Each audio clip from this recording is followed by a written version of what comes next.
আর আমার সহকর্মী অভি আমরা এই যে যাচ্ছি ঘাটাল থানার দিকে, দেখাবো যে কিভাবে আমরা এই বন্যা পরিস্থিতিতেও খবর করতে যাচ্ছি।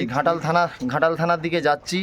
তবে একটা কথা বলে রাখি, এই যে ডোঙা নিয়েছি, কার ডোঙা নিয়েছি জানিনি, হ্যাঁ, তাই যদি ভিডিও দেখে অপেক্ষা করবেন একটু। আমরা খবর করার জন্যই নিয়েছি, আসলে আমাদের তো ডোঙা টোঙা নেই, তাই কিছু খারাপ ভাববেন না। আমরাও বিপদে পড়ে নিয়েছি, না বলেই নিয়েছি, কিছু মনে করবেন না। এই মুহূর্তে আমরা যাচ্ছি ঘাটাল থানা। আমাদের আজকের মাঝি শুভম, অপরদিকে আমি এবং আমার যে সহকর্মী অভি তারা আছি, তারাও যাচ্ছি। আমাদের মাঝি শুভম আমাদেরকে ডোঙা চালিয়ে নিয়ে যাচ্ছে 4 দিন ধরে ঘর ছাড়া। হ্যাঁ, অনেকেই বলে ডোঙা জানি না, বিপদের ঝুঁকি নিয়ে, কিন্তু আমরা এই খবর করতে বেরিয়েছি।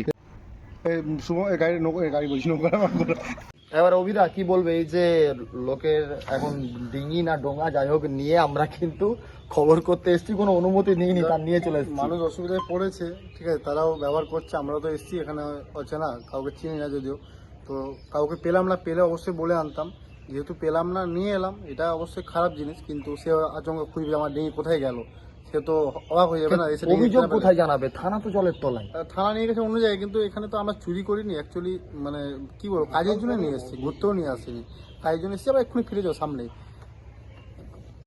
আপনি কি বলবেন? আপনি তো আমাদেরকে নিয়ে নেন, আপনার তো একটা সত্যি, আপনি যে নৌকো চালাতে পারেন, এই ডিঙি চালাতে পারেন, আমাদের জানা ছিল না। বলুন। থেকে খারাপ অবস্থায় কোনো সাংবাদিক আছে কি এখন? কদিন ধরে ঘর ছাড়া? আমি 4 দিন ঘর ছাড়া, খাবারের ঠিক নেই, থাকার ঠিক নেই, যেখানে যা পাচ্ছি খাচ্ছি, যেখানে যা পাচ্ছি খাচ্ছি। বলে রাখা ভালো, সব সাংবাদিক কিন্তু বাড়িতে বসে খবর করে না। হ্যাঁ, বলছি এই যে যার ডিঙি নিয়েছো বলে আনোনি তো, তাহলে অভিযোগ করলে এখন কোথায় অভিযোগ করবে? থানা তো ডুবে। আমাদের পাশে আছে।